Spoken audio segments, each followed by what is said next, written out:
ఆశ్రయుడా నా యేసయ్య, స్తుతి మహిమ ప్రభావము నీకేనయ్యా.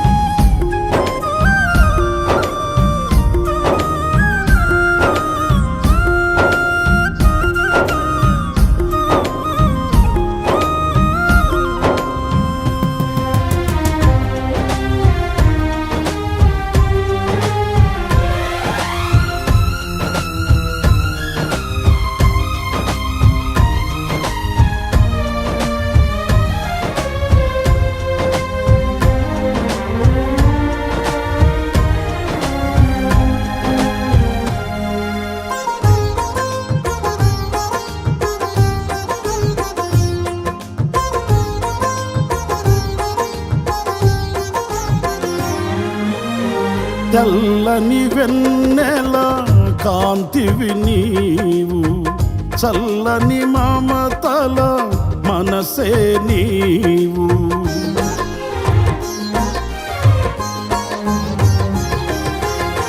తెల్లని వెన్నెల కాంతివి నీవు, చల్లని మమతల మనసే నీవు. కరుణను చూపి కలుషము బాపి నన్ను ప్రేమించిన ప్రేమవు నీవు. కరుణను చూపి కలుషము బాపి నన్ను ప్రేమించిన ప్రేమవు నీవు. జనులకు దైవం జగతికి దీపం నీవుగాక ఎవరున్నారు. నీవే నీవే ఈ సృష్టిలో కొనియాడబడుచున్న మహారాజువు. నీవే నీవే ఈ సృష్టిలో కొనియాడబడుచున్న మహారాజువు. ఆశ్రయుడా నా యేసయ్య, స్తుతి మహిమ ప్రభావము నీకేనయ్యా.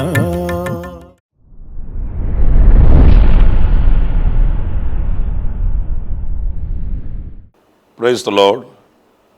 ప్రభు అయిన యేసుక్రీస్తు ప్రశస్త నామంలో మీ అందరికీ హోసన్నా మినిస్ట్రీస్ తరపున హృదయపూర్వకమైన వందనాలు తెలియపరుస్తున్నాను.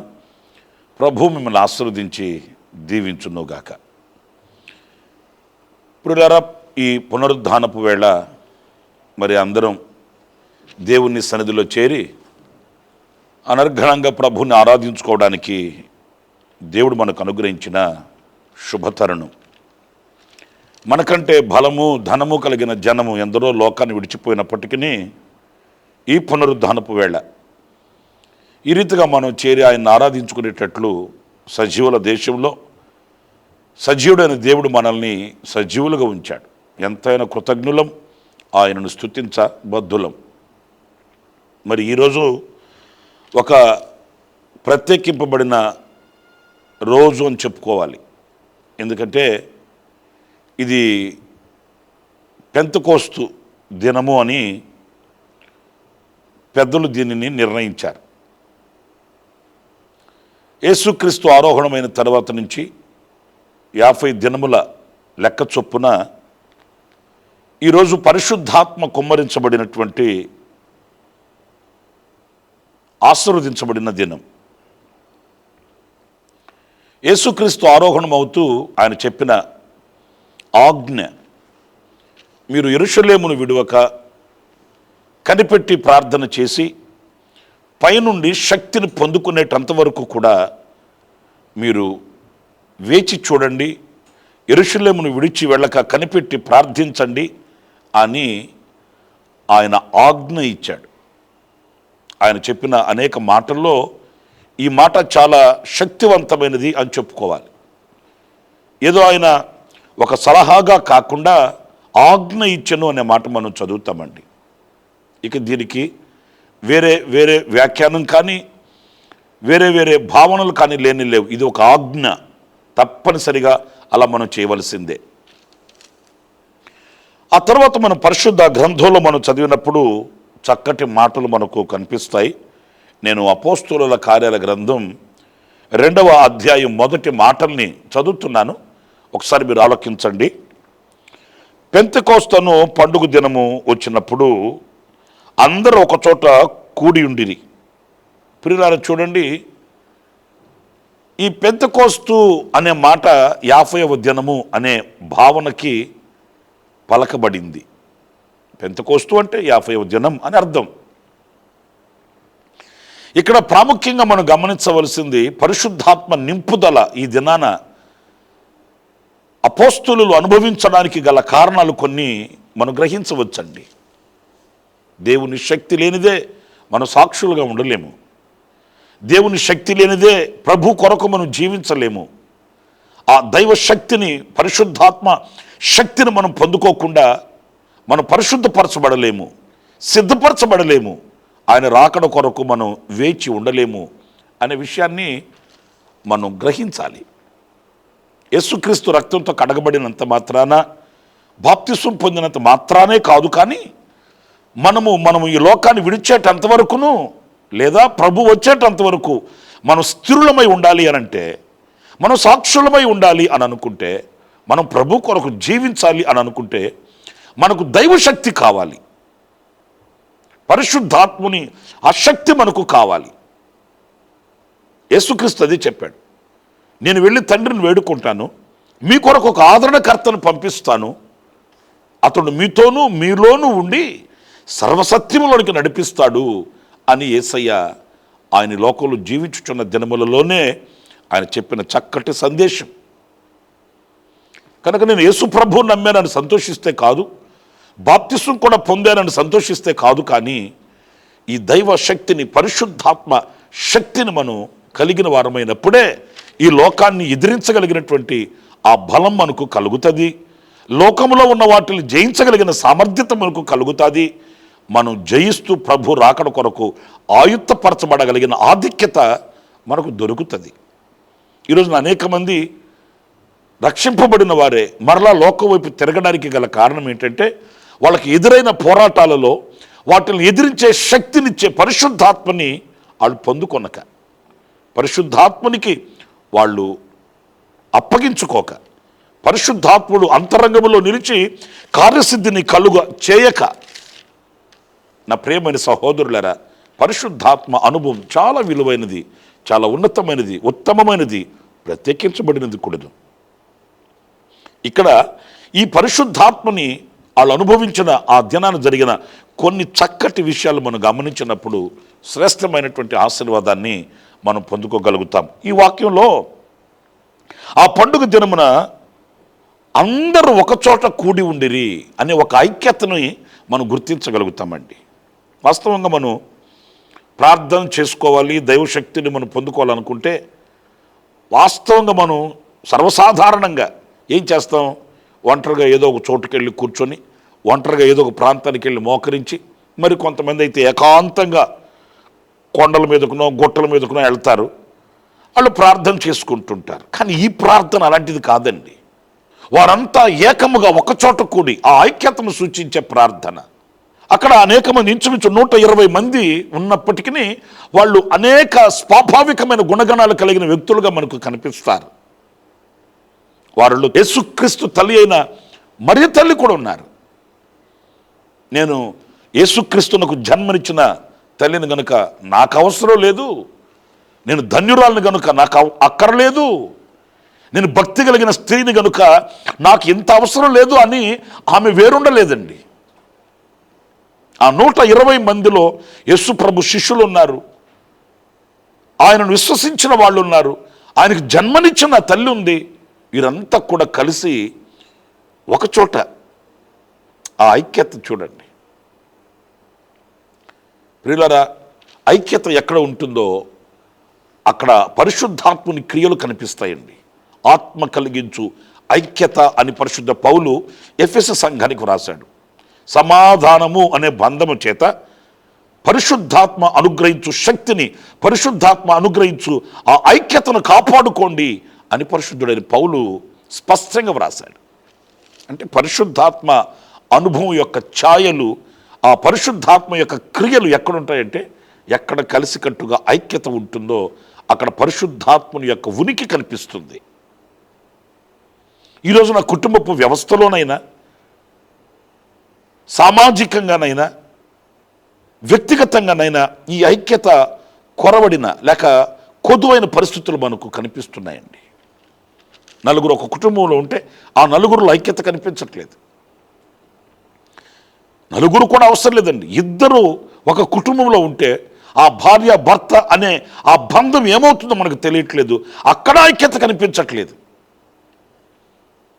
ఒకరినొకరు ప్రేమించుకుంటూ, హత్తుకొని, ఒకరి కొరకు ఒకరు ప్రార్థించుకుంటూ, ప్రోత్సహించుకుంటూ సంతోషంగా సాగి వెళ్ళవలసిన సామాజికమైనటువంటి విలువలు ఈ రోజున కరువైపోతున్నాయి. ఎదుటి వారిని హింసించి, దూషించి, నిందించి ఇలాంటి రాక్షసత్వంతో కూడిన చీకటి అనుభవాలు పొడచూపుతున్నటువంటి కఠోరమైన కసాయి దినాలలో మనం బ్రతుకుతున్నామండి. నా ప్రియమైన సహోదరులారా, పరిశుద్ధాత్ముడు ఐక్యపరిచేవాడు, పరిశుద్ధాత్ముడు సహవాసాన్ని చూపిస్తాడు. పరిశుద్ధాత్మునిలో ఆ అనురాగం, అనుబంధం, ఐక్యత కనిపిస్తుంది. మీరు చూడండి, చిన్నప్పటి నుంచి మన పెద్దోళ్ళు కూడా చాలా చాలా చిన్ని కథలతో ఐక్యతను గురించి మాట్లాడుతూ చిన్ననాటి నుంచి మనకు ఉగ్గుపాలతో నేర్పించారు. కలిసికట్టుగా ఉన్నప్పుడు ఏ శత్రువు ఏం చేయలేడు, కలిసి ఉన్న చోట ఉంది సుఖము. కీర్తనకారుడు చక్కటి పాట కూడా రాశాడండి. సహోదరులు ఐక్యత కలిగి నివసించుట ఎంత మేలు, అది అహరోను తల మీద పోయబడి గడ్డము మీదగా కారి అంగీల అంచు వరకు దిగజారిన పరిమళ తైలంతో సమానం అన్నాడు. ఎంత మధురమైన మాట చూడండి. పరిమళ వాసన, సువాసన, అది అందరికీ ఆహ్లాదాన్ని కలుగు చేస్తుంది. ఆ పరిమళించే ఈ సువాసన అందరికీ సంతోషాన్ని పుట్టిస్తుంది. అంతేకాదు అనేకులను ఆకర్షిస్తుందనే విషయాన్ని కూడా మనం గ్రహించాలండి. పరిమళ వాసన నలుగురిని ఆకట్టుకుంటుంది.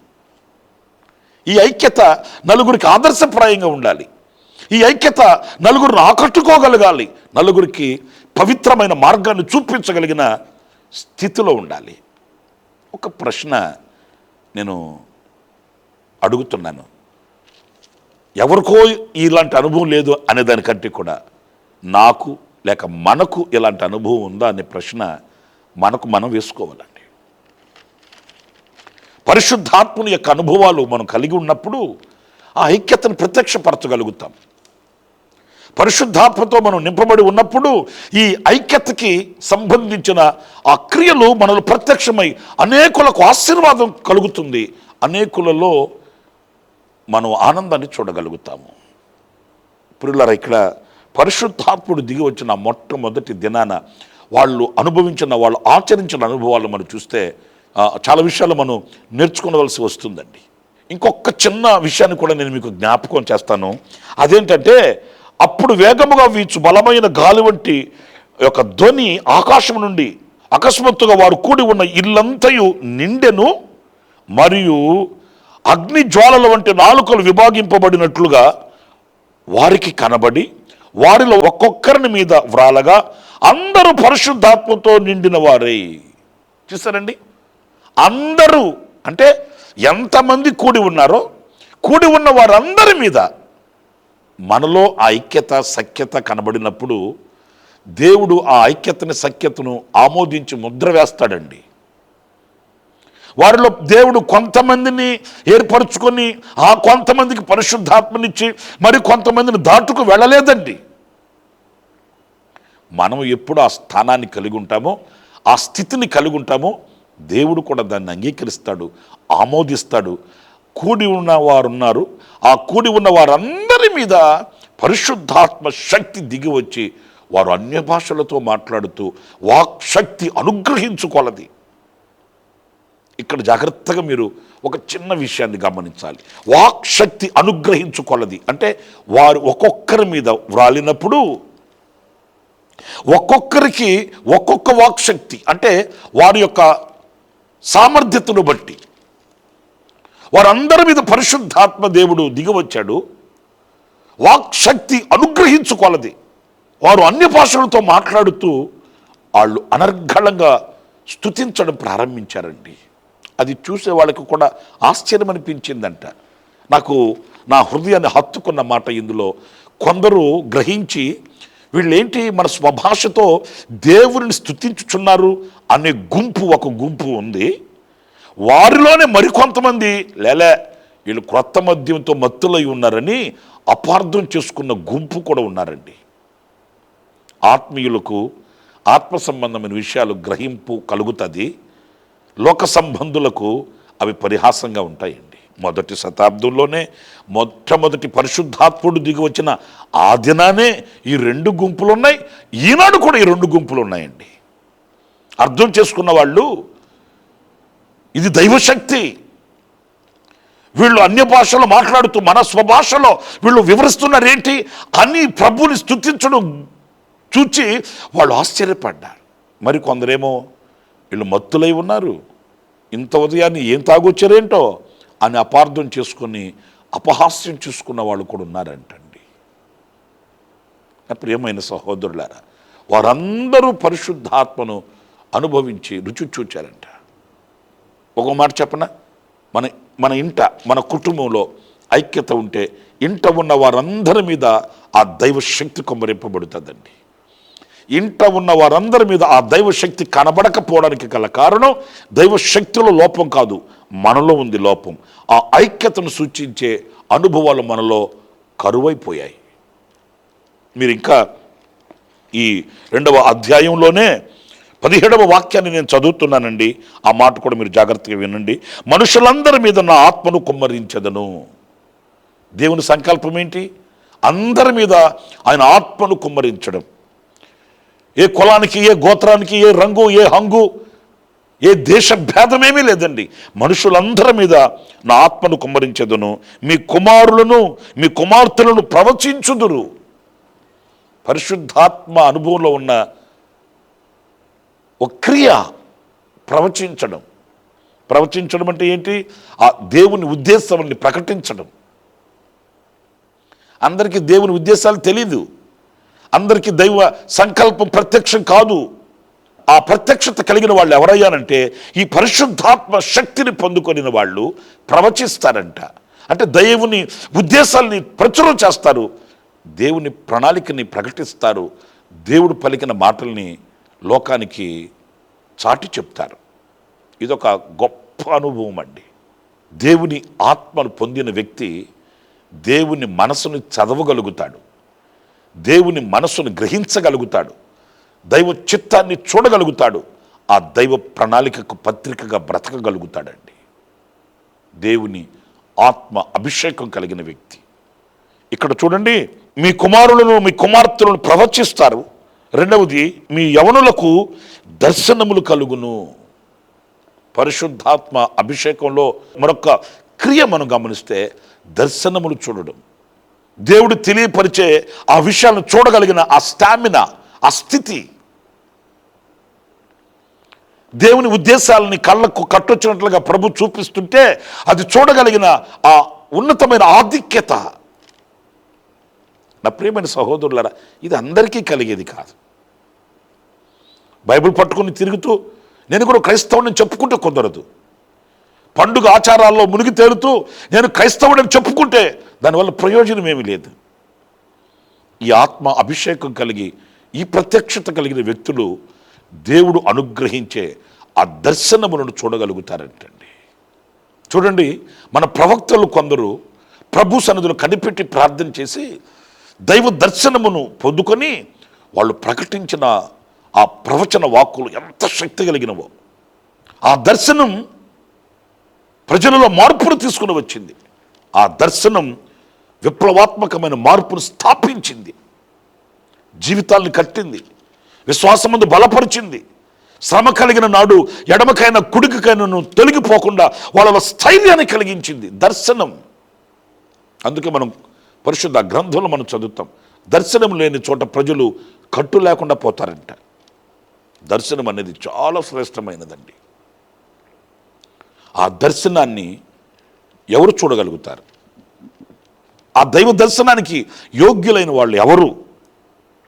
పరిశుద్ధాత్మ అభిషేకం కలిగిన వాళ్ళని స్పష్టత మనకు కలుగుతుంది. ఇంకొక మాట కూడా చూస్తే, మీ వృద్ధులు కలలు కందురు. వృద్ధులు కలలు కంటారంట. ఏ కలలు? పవిత్రమైన పరిశుద్ధమైన రాజ్యమును గూర్చినవి, ఆధ్యాత్మికమైన శక్తిని కలిగించేవి. ఇవన్నీ కూడా విలువలతో కూడిన అనుభవాలండి. మనకి ఈ రోజున చాలా కార్యకలాపాల్లో మునిగిపోయి మనకి ఇలాంటి అనుభవాలు మనకు అరుదైపోయాయి. ఈ ఆత్మ సంబంధమైన సహవాసమే కానివ్వండి, పరిశుద్ధాత్మ అభిషేకములో ఉన్న ఈ క్రియారూపకమైన అనుభవాలే కానివ్వండి, ఇవి మచ్చుకని కనిపించట్లేదు.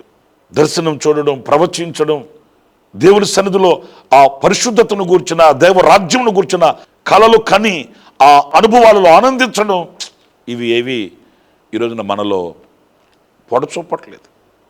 నా ప్రియమైన సహోదరులారా, ఇంకొక మాట మీరు ఈ వాక్యంలో నేను చదువుతున్నాను చూడండి.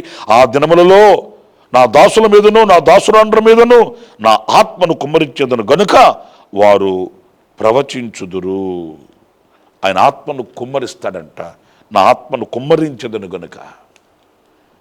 కుమ్మరింపు, పరిశుద్ధాత్మ యొక్క ఆ కుమ్మరింపు ఏదో తటస్థంగా పరిశుద్ధాత్మను పొందాను అని ఆనందించడం మాత్రమే కాకుండా, ప్రవచించడం మాత్రమే కాకుండా, దర్శనాలు చూడడం మాత్రమే కాకుండా, కలలు కనడం మాత్రమే కాకుండా, ఇక్కడ మనం చూస్తే కుమ్మరింపు. 4 చినుకులు పడుతున్నాయి అనుకోండి, మనం ఏమంటాం? ఆ చిన్న జల్లెలేండి, ఏం కాదులేండి అంటాం. 30 వర్షం కురిసింది అనుకోండి, అయ్యో బాబు ఏంటి కుమ్మరింపు అంటాం. అంటే అందులో లీనమైపోవడం, అందులో పరవశించిపోవడం, అందులో సంపూర్ణమైన ఆ సంతోషాన్ని, ఆ సౌభాగ్యాన్ని, ఆ ఆనందాన్ని అనుభవించడం. ఈ రోజున నా ప్రియమైన వారలారా, దేవుని మందిరికి వెళుతున్నాము, వాక్యం చదువుతున్నాము, పాటలు పాడుతున్నాము, వాక్యం వింటున్నాము, కానీ ఈ లోతైన అనుభవాల్లోకి వెళ్ళగలిగిన వాళ్ళు కొంతమంది కనిపిస్తున్నారండి. టచ్ మీ నాట్ అన్నట్లు, అంటున్నట్లు. వెళ్ళామా, కాసేపు కూర్చున్నామా, వినబుద్ధి అయితే వాక్యం వింటాం, లేకపోతే లేచి వచ్చేస్తాం. ఏదైనా మనకు ఇంపైన సందేశం కనుకుంటే కాసేపు కూర్చొని ఆసక్తిగా వింటాం. ఏదైనా మనకు ఎడాపెడా వాక్యం కనుక కాస్త మనల్ని శుద్ధి చేయడానికి హెచ్చరించింది అనుకోండి, ఇక మనసు అక్కడ ఉండడానికి ఇష్టపడదు. ఏదో ఒక పని పెట్టుకొని లేచి వచ్చేస్తాం. కానీ ఆ లోతైన అనుభవాలలో పరవశించి పరవడు త్రొక్కుతూ ఆ కుమ్మరింపులో నిలిచిన అనుభవాలు ఎంత ఉన్నతమైనవి, ఎంత శ్రేష్టమైనవి అనేది మనకు తెలియట్లేదు. నా ప్రియ సహోదరి సహోదరుడా, ఇదిగో ఈ పెంతెకోస్తు దినాన దేవుని సన్నిధిలో ఆనందించండి, దేవుని సన్నిధిలో హర్షించండి, పరిశుద్ధాత్మ పూర్ణులు కండి, పరిశుద్ధాత్మ శక్తిని పొందుకోండి, ప్రవచించండి, అన్య భాషలు మాట్లాడండి. వాక్ శక్తి అనుగ్రహించుకొలది, ఆ శక్తి అనుగ్రహించుకొలది. చూడండి, కొంతమంది ఉదయం తెల్లవారిది మొదలుకొని మరలా రాత్రి పడుకునేంత వరకు ఎవరితోనో ఒకరితో మాట్లాడుతూనే ఉంటారండి. అదేం శక్తి మనకు అర్థం కాదు. కొంతమంది అలా కాదు, 4 మాటలు మాట్లాడతారు, ఇక మౌనం అయిపోతారు. ఇతని శక్తి అది, అతని శక్తి అది. కానీ పరిశుద్ధాత్మ మనకు ఒక శక్తిని ఇస్తే, ఆ పరిశుద్ధాత్మ శక్తి మనల్ని ఎప్పుడు కూడా అలసిపోనివ్వదు. కొన్నాళ్ళు పరుగున చేయడం, పరుగున ఉండడం, పరుగును స్తుతించడం, లేకపోతే ఆసక్తి కలిగి గంటలు ప్రార్థించడం కొన్నాళ్ళు, ఆ తర్వాత ప్రార్థన ఆసక్తి కోల్పోవడం, ఇలాంటివి కాదండి. పరిశుద్ధాత్ముడు మనలో ఉంటే అలసిపోనివ్వడు, అలయనివ్వడు, విని తిరిగి చూడనివ్వడు. సర్వసత్యములోనికి ఆయన మనల్ని నడిపిస్తాడు. అందుకే యేసయ్య ఆయన ఆరోహణమై వెళుతూ మీరు శక్తిని పొందుకోండి, యూదయ, సమరయ, గలిలయ ప్రాంతాలలో మీరు నాకు సాక్షులై ఉండాలంటే ఆ స్థిరత్వాన్ని, ఆ శక్తిని మీకు ప్రసాదించేది పరిశుద్ధాత్మ అనుభవం. ఈ అనుభవాన్ని పొందుకునేటంత వరకు మీరు యెరూషలేముని విడిచిపెట్టి వెళ్ళొద్దు, కనిపెట్టి ప్రార్థన చేయమన్నాడు. అలాగే వాళ్ళు కనిపెట్టి ప్రార్థన చేసి ఆ శక్తిని పొందుకున్నారు, దేవుని కొరకే సాక్షులుగా ప్రకాశించారు. అలాంటి కృప మనందరికీ ప్రభువు అనుగ్రహించుగాక. ప్రార్థన చేద్దాం. అందరూ అలాగే తలలు వంచండి. జీవాధిపతి అయిన ప్రభువా మీకు వందనాలు చెల్లిస్తున్నాను నాయనా. ఈ పెంతెకోస్తు దినాన నాయనా అపోస్తలులు ఎలా వాళ్ళు అనుభవించారు, ఏమి ఆచరించారు అనేది కొన్ని విషయాల్ని మేము తలపోసుకుంటూ ధ్యానిస్తూ వచ్చాం. వారందరూ ఒకచోట ఐక్యంగా కూడి ప్రార్థన చేశారు. అలాంటి ఐక్యతతో కూడిన ప్రార్థన మీరు మాకు అనుగ్రహించమని వేడుకొనుచున్నాను నాయనా. వాళ్ళు అనుభవించిన ఆ శక్తి, వారికి ఎంత శక్తి అనుగ్రహించుకొలది వారు అలాగ స్తుతించడం ప్రారంభించారు. ఆ స్తుతి మా నోట ఉండడానికి సహాయం చేయండి. వాళ్ళు ప్రవచించారు. నా తండ్రి, ప్రవచించే శక్తిని ఇస్తానని మీరు వాగ్దానం చేశారు. దర్శనాలు చూసే ఆ ప్రత్యక్షతను ఇస్తానని వాగ్దానం చేశారు.